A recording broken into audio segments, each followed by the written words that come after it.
Welcome to SNS paper watch కార్యక్రమానికి స్వాగతం. ఈనాడు ప్రధాన పత్రికలో వచ్చిన ప్రధాన అంశాలు ఒకసారి చూసినట్టయితే ముందుగా సామాజిక తెలంగాణ పత్రికలో ఇబ్రాహీంపట్నం గురించి కాంగ్రెస్ ఖాతాలో ఒక రెడ్ వర్సెస్ బీసీ, బీఆర్ఎస్ కొమ్మబుస్తున్న లోకల్ నాన్ లోకల్ ఇష్యూ. ఇక్కడ నిజానికి బీఆర్ఎస్ పార్టీకి స్పష్టమైన మేయట్ వచ్చింది ఇబ్రాహీంపట్నం నియోజకవర్గంలో. మల్లెడ్డి రంగారెడ్డి ఎమ్మెల్యేగా ఉన్నప్పటికీ సరే ఆయన చాలా సంక్షేమ కార్యక్రమాలు చేస్తున్నారు. ఆయన వచ్చిన తర్వాత ఆ నియోజకవర్గం కూడా శరవేగంగా అభివృద్ధి కూడా చెందుతుంది, అందరు తెలుసు. కానీ కొంత నాయకుల్లో వర్గ విభేదాల వల్ల కాంగ్రెస్ అక్కడ ఓడిపోవడం జరిగింది. నిజానికి అక్కడ ఇబ్రాహీంపట్నంలో అందరూ ఒక తాటి మీద ఉంటే తప్పకుండా గెలిచేవాళ్ళు. ఎందుకంటే గ్రామ పంచాయతీ ఎన్నికల్లో కూడా మెజార్టీ సీట్లు కాంగ్రెసే గెలిచినాయి. మరి అదే దశలో జరుగుతున్న ఎన్నికలు కూడా రావాలి. కానీ కొంచెం కార్యకర్తల సమన్వయం లోపం వలన అక్కడ బీఆర్ఎస్ పార్టీ మెజార్టీ కౌన్సిలర్ గెలుచుకుందని చెప్పి మరి తాజా సమాచారం తెలుస్తుంది. అదేవిధంగా ఇక్కడ మెజార్టీ సీట్లు, మెజార్టీ కౌన్సిలర్లు బీఆర్ఎస్ వాళ్ళు గెలిచినా కానీ ఆ కుర్చీ మాత్రం బీఆర్ఎస్కి దక్కేటట్టు కనిపిస్తలే పరిస్థితులు. ఎందుకంటే అక్కడ మెయిన్ ఇంకోటి ఏంటంటే జనరల్ అది, అంటే చైర్మన్ జనరల్ అయినప్పటికీ అక్కడ బీసీ నాన్ బీసీ అంటే అగ్రవారి రెడ్డి వర్సెస్ బీసీ ఒక నినాదం ఎత్తుకోవడం వలన బీసీలో ఎవరైతే ఆకుల యాదగిరి ఉన్నాడో అతను ఎంతసేపు ఉన్నా మీ వాళ్ళకైనా మాకు రావద్దా అని చెప్పేసి అతను కూడా మర్త పేచి పెట్టి కొంతమంది కౌన్సిలర్ని ఆయన తలవైపు తిప్పుకొని అతను చైర్మన్ అయ్యడానికి అతను కొంచెం పవర్ కలుపుతుండు. మరి నిజానికి ఆ సీటు వాళ్ళకు ఇవ్వడానికి వీళ్ళు యాక్చువల్గా నిజానికి ఏంటంటే ఈ మన ఎమ్మెల్యే కొడుకు చూస్తుంది మొత్తం కూడా బంటేరి వాళ్ళు సుదర్శన్ రెడ్డి మున్సిపల్ చైర్మన్ అవుతాడని చెప్పి వాళ్ళు ముందే ప్రకటించారు. దానికి సంబంధించిన కొంత ఖర్చు కూడా అతను భరించడం జరిగింది. ఇప్పుడు వీళ్ళు కూడా బీఆర్ఎస్ పార్టీలో గెలిచిన కౌన్సిలర్లు కూడా ఆయన గుప్పెట్లో ఉన్నారు. కానీ అనూహ్యంగా మరి ఆకుల యాదగిరి బయటకు వచ్చేసి లేదు మీరు మా వర్గాలకు ఇచ్చేటట్టయితేనే మేము మీకు సపోర్ట్ చేస్తాం, లేకపోతే మాత్రం మేము విడిపోతాం అనే విధంగా అల్టిమేటం జారీ చేసిండు. అదేవిధంగా ఇంకోటి ఏంటంటే లోకల్ నాన్ లోకల్ అంటే ఎవరో హామ్లెట్ విలేజ్ నుంచి వచ్చిన ఈయనకు యాదగిరెడ్డికి సుదర్శన్ రెడ్డి కాకుండా లోకల్లో మేము అంటే ఇబ్రాహీంపట్నం టౌన్ నుంచి మేము గెలిచిన కౌన్సిలర్గా మాకే ఇవ్వకుండా మీరు నాన్ లోకల్ వాళ్ళకి ఎందుకు ఇస్తారని చెప్పి అదొక విధమైన వాదన తీసుకొచ్చి అక్కడ కూడా బీఆర్ఎస్ పార్టీకి మైనస్ తీసుకొచ్చే విధంగా వాళ్ళు ప్రవర్తిస్తారు. ఈ విషయాలన్నీ కూడా గమనిస్తున్నా స్థానిక శాసనసభ్యుడు మల్లెడ్డి రంగారెడ్డి మౌనంగానే ఉన్నాడు. ఎందుకంటే ఆయన ప్రజలు ఇచ్చిన తీర్పుని శిరసావహించి ఆయన మౌనంగానే ఉన్నాడు. కానీ ఆయన మౌనంగా ఉన్నప్పుడు కూడా బీఆర్ఎస్ పార్టీలోనే ఈ అర్జనలు వస్తున్నాయి. ఈ అర్జనలు లాస్ట్కి చివరికి ఏ దశ పోతున్నాయంటే కొంతమందిని తీసుకొని పోయి ఆయన కాంగ్రెస్ వైపు రావడానికి కూడా మరి ఆకుల యాదగిరి ప్రయత్నం చేస్తుండా అని చెప్పి కూడా మరి రాజకీయ విశ్లేషకులు భావిస్తున్నారు. ఏదేమైనప్పటికీ ఇక్కడ మెజార్టీ వచ్చింది, ఇక మాకు ఇబ్రాహీంపట్నం మా ఖాతాలో పడుతుందని చెప్పేసి మంచిరెడ్డి కిషన్ రెడ్డి మాజీ శాసనసభ్యులు ఏదైతే ఆనందపడ్డాడో పాపం ఆయన ఆనందం 24 గంటలు కూడా గడవక ముందే మళ్ళీ ఆకుల యాదగిరి రూపంలో ఆయన మంచి షాక్ ఇచ్చినట్టే.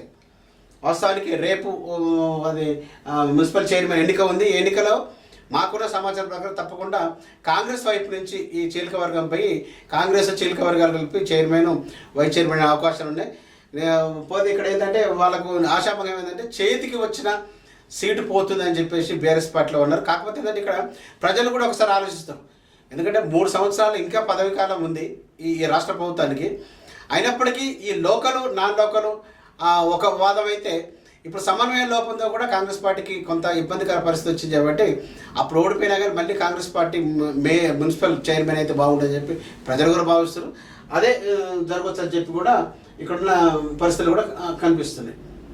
హంగు మున్సిపాలిటీపై కాంగ్రెస్ కన్ను, మంత్రులకు సీఎం దిశానిర్దేశం. నిజానికి హంగులో చాలా మున్సిపాలిటీలు వచ్చినాయి, దాదాపు ఒక 30 దాకా హంగు వచ్చింది.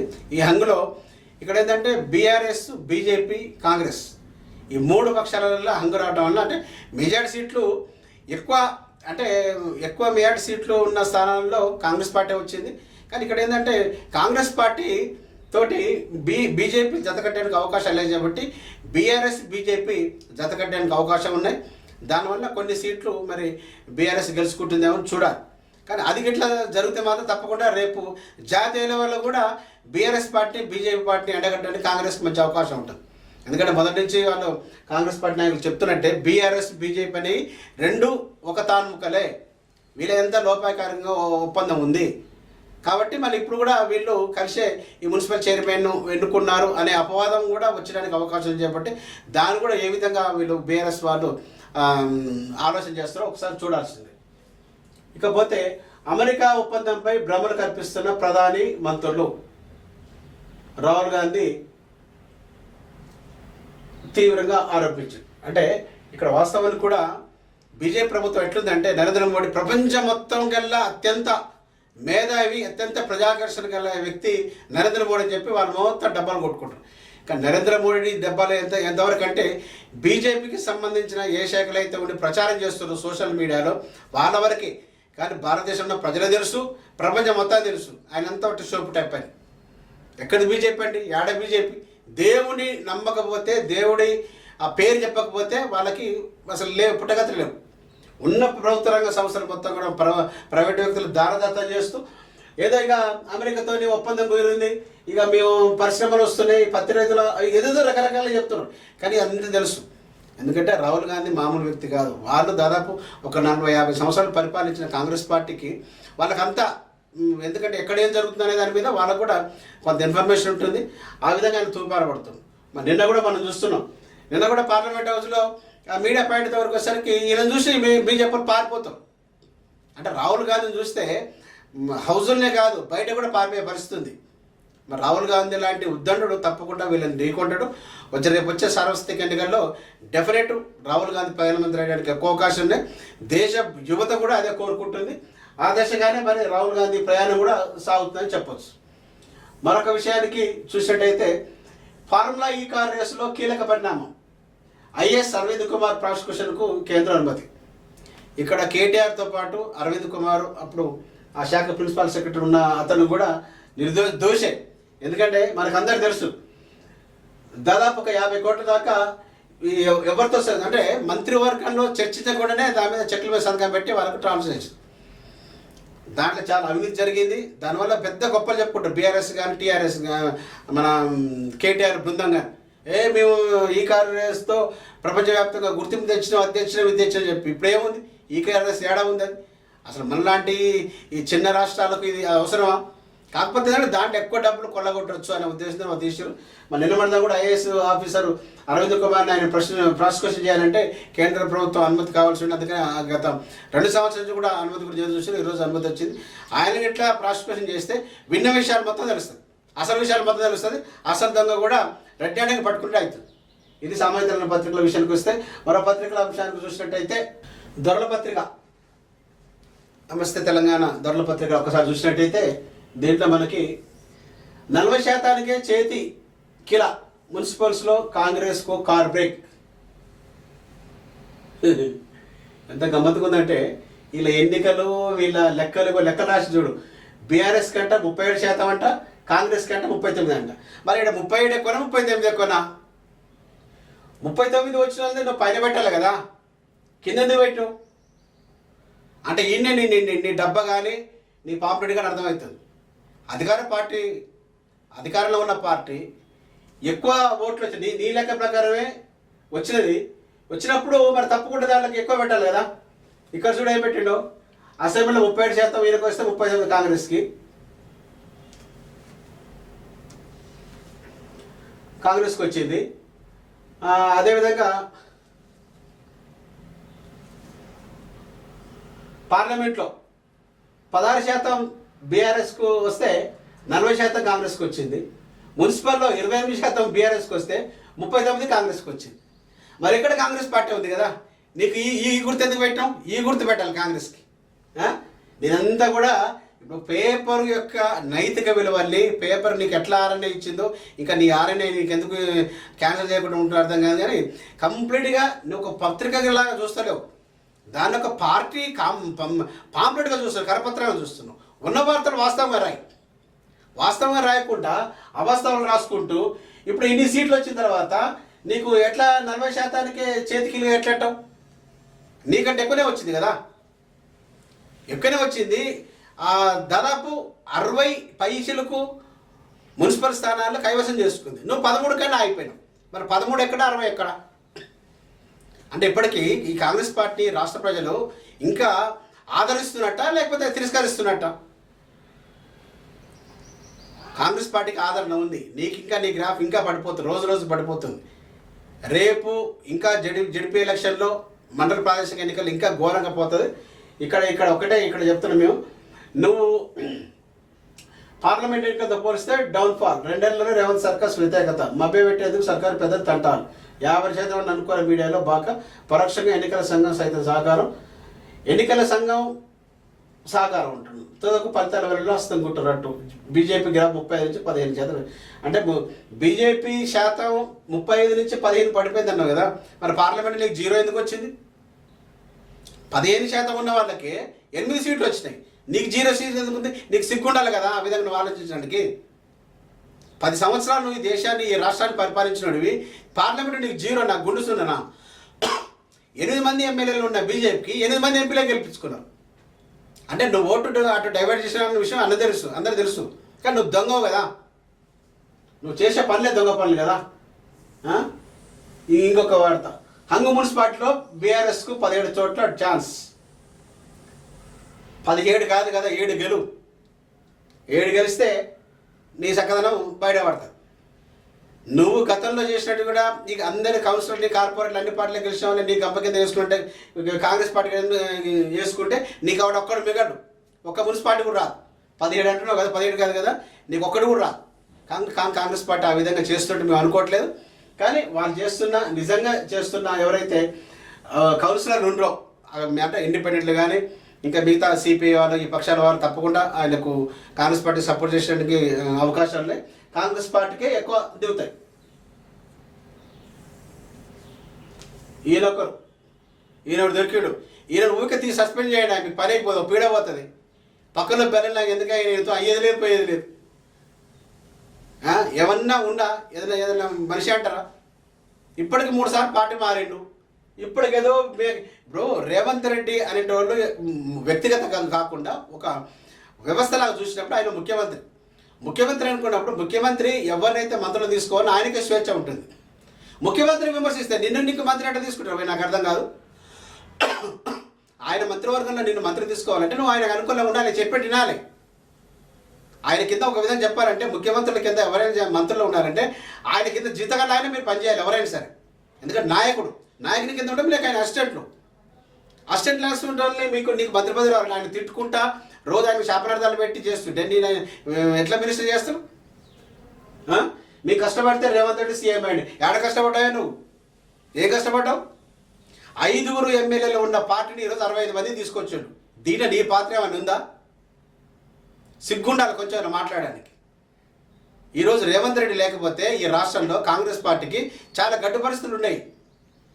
ఆయన ఒక్కడై అన్ని భుజాలు వేసుకొని ఈరోజు 8 మంది పార్లమెంట్ సభ్యులను గెలిపించుకొని 65 మంది దాకా ఎమ్మెల్యేలను గెలిపించుకొని ఈరోజు ముఖ్యమంత్రి అయ్యి ఈ రాష్ట్రాన్ని మంచిగా సుభిక్షంగా పరిపాలిస్తుంటే నువ్వు అవాకం నీకు ఎందుకే మంత్రి ఎందుకే? నీకు మీ అన్న ఉండు కదా. అంటే ఇంట్లో 2 మంత్రులు వస్తారా? లేదు మీ అన్న రాజీనామా చేయను నువ్వు అన్నగా, అది చేత కాదు. ఎందుకంటే తెలంగాణ గురించి నిజంగా పోరాడేది కోమటిరెడ్డి వెంకటరెడ్డి. ఆ రోజు రాజశేఖర రెడ్డి ముఖ్యమంత్రి ఉన్నప్పుడే తెలంగాణ గురించి రాజీనామా చేసిండు ఆయన గొప్ప మహానేత అనుకోవాలి. నువ్వేం చేసినావు? ఈ పార్టీ ఆ పార్టీ నీ నోటికి వచ్చినట్టు ఏది పడితే అదే మాట్లాడుతున్నావు. రాజగోపాల్ రెడ్డి ఇప్పటికైనా తెలంగాణ ప్రజల నుంచి ఒకటి మేము చెప్పదలుచుకున్నాం, నువ్వు ఇప్పటికైనా నోరు కంట్రోల్ చేసుకొని కాంగ్రెస్ పార్టీ మీద, కాంగ్రెస్ పార్టీ ప్రభుత్వం మీద, రేవంత్ రెడ్డి మీద పూర్తి నమ్మకంతో నువ్వు మసలు కొట్టేటుండు. ఇప్పుడు కాకపోతే నెక్స్ట్ టైం అయినా నీకు మంత్రి అయ్యడానికి అవకాశం ఉంటుంది. కానీ ముఖ్యమంత్రిని అవుతుంటున్నావు, ఈసారి ఎమ్మెల్యే గాను నీ చక్కదనం బయటపడుతుంది. ఇప్పుడు 10 ఏళ్ళు నేనే సీఎం చెప్పుకోవడం రాహుల్ కాంగ్రెస్ను అవమానించడమే. తెలంగాణలో ఇంకా చంద్రబాబు మనుషులు ఆంధ్ర పెద్దదారు రాజ్యమే నడుస్తుంది. ఇది రాహుల్ కాంగ్రెస్, రేవంత్ కాంగ్రెస్, రాజగోపాల్ రెడ్డి సంచలన వ్యాఖ్యలు. ఇప్పుడు రాహుల్ గాంధీ కాంగ్రెస్ అయినా, రేవంత్ రెడ్డి కాంగ్రెస్ అయినా అక్కడ సోనియమ్మ బొమ్మే పెట్టుకుంటారు కదా. రాహుల్ గాంధీ బొమ్మ పెట్టుకుంటుంది కదా, రేవంత్ రెడ్డి బొమ్మ ఒక్కడ ఏం పెట్టుకోవట్లేడు కదా. అసలుటప్పుడు మరి రాహుల్ గాంధీ కాంగ్రెస్ పార్టీ, రేవంత్ రెడ్డి కాంగ్రెస్ పార్టీ అయినా నీకు నోరెట్లు వస్తుంది? అంటే ఇక్కడే నువ్వు విభజిస్తున్నావు. నీ కుట్ల మనస్తత్వం ఇక్కడనే అర్థమవుతుంది. ఇంకా చంద్రబాబు నాయుడు మనసు రావు. చంద్రబాబు నాయుడు తెలంగాణ ద్రోహం చేసిండా? తెలంగాణ ద్రోహం చేసిండా? కాదు కదా. తెలంగాణ ద్రోహి ఎవరైతే జగన్మోహన్ రెడ్డి ఉండో కొన్ని రోజులు నువ్వు జగన్మోహన్ రెడ్డితో కూడా సహవాసం చేసినావు. అసలైన తెలంగాణ వ్యతిరేకించింది, పచ్చిగా వ్యతిరేకించింది సిపిఎం పార్టీ తర్వాత జగన్మోహన్ రెడ్డి. అలాంటి జగన్మోహన్ రెడ్డితో కూడా నువ్వు కొంతకాలం సన్నిహితంగా ఉన్నావు. మరి నువ్వు అంతకంటే ఎక్కువ తీసిపోయాడు చంద్రబాబు నాయుడు లేఖ ఇచ్చిన తర్వాతనే తెలంగాణకు వ్యతిరేకం కాదు, తెలంగాణ ఇస్తే ఇచ్చుకోండి అని ఆయన కేంద్ర ప్రభుత్వానికి లేఖ ఇచ్చిన తర్వాతనే ఆ లేఖను కూడా బేస్ చేసుకొని సోనియా గాంధీ తెలంగాణకు ఏం అడ్డంకులు లేవు, నేను తెలంగాణ ప్రకటిస్తానని చెప్పి ఆ తల్లి తెలంగాణ ఇచ్చింది. నువ్వు దీంట్లో మళ్ళీ దాన్ని మసిపూసి మారడికాయ జనం అవసరం లేదు. ఇదంతా కూడా ఇక నువ్వు ఆ మాట అనగానే కథ నమస్తే తెలంగాణ రాసి రేవంత్ ఏ పార్టీ నుంచి మళ్ళీ సీఎం అవుతావు? ఏ పార్టీ నుంచి ఎందుకు అవుతాడు? ఆయన పార్టీ నుంచి అవుతాడు, కాంగ్రెస్ పార్టీ నుంచి అవుతాడు. కాంగ్రెస్ పార్టీకి ఆయన హక్కు. కాంగ్రెస్ పార్టీ ఎక్కడో మూలపడ్డ కాంగ్రెస్ పార్టీ ఈరోజు అధికారం తీసుకొచ్చిన ఆయన మళ్ళీ రేపటి ప్రజలు ఆశీర్వదిస్తే మళ్ళీ ఆయన ముఖ్యమంత్రి అవుతాడేమో. ఆ ధీమా ఉండాలి కదా మనిషికి. పనిచేసేటప్పుడు ఎవరికైనా గట్స్ ఉండాలి. గట్స్ లేకుండా వీరి మీద ఆరోపణ చేస్తే కాదు కదా. గోడల మీద రాసుకుంటే ఆయన ఈరోజు వచ్చి ముఖ్యమంత్రి అంటే దేనికైండు? అంచెలంచెలు ఎదుర్కొంటా. ఒక వ్యక్తి ఒక ఉన్నత స్థానానికి పోలినప్పుడు దానికి ఒక ప్రణాళిక ఉండాలి, దానికి ఒక నీతి నిజాయితీ ఉండాలి. నీ దగ్గర ఏమి లేవు, అడవులు ఆడే కాంట్రాక్ట్ డబ్బులు సంపాదించుకున్నావు, ఇక ఏం చేయాలని అర్థం కాకుండా ఇక నీ ఇష్టం వచ్చినట్టు పెట్టలేకపోతున్నావు. మరి ఈ వార్త రాసినందుకు మరి నమస్తే లేక దొరవారికి నువ్వు అందించుకున్నావు అర్థం కాదు. ఫ్రంట్ మీద పెట్టి నేను ఈ వార్తకి ఏదో పేద ఉన్నట్టు. ఇది ఈ దొరగారి పత్రికలో వచ్చిన మెయిన్ వార్త. ఈ వార్తకు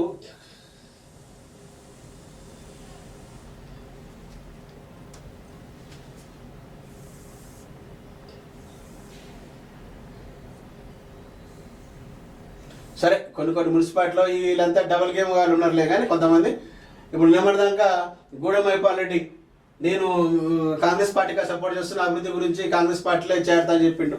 మళ్ళీ ఈరోజు పోయిన ఆయన ఏదో మళ్ళీ బీజేపీ పార్టీలో ఉండి బీఆర్ఎస్ పార్టీ పోయాడు. బీఆర్ఎస్ పార్టీలో మరి ఆయన ఆ ప్రాంతాన్ని ఏం అభివృద్ధి చేస్తాడో ఏం చేస్తాడో మరి ప్రజలందరూ కూడా గమనించాలి. బీఆర్ఎస్కు ఎన్ని సీట్లు వచ్చినాయో, ఎన్ని సీట్లు వచ్చినాయి? 13 సీట్లు. అన్ని సీట్ల రేవంత్ రెడ్డి దాన్ని తలకాయ పట్టుకోవాలన్నా? అంటే అన్ని సీట్లు అంటే మీ ముఖానికి అన్ని సీట్లు కూడా వచ్చినాయా, 13 వచ్చినాయి అని చెప్పి ఆయన ఉద్దేశం.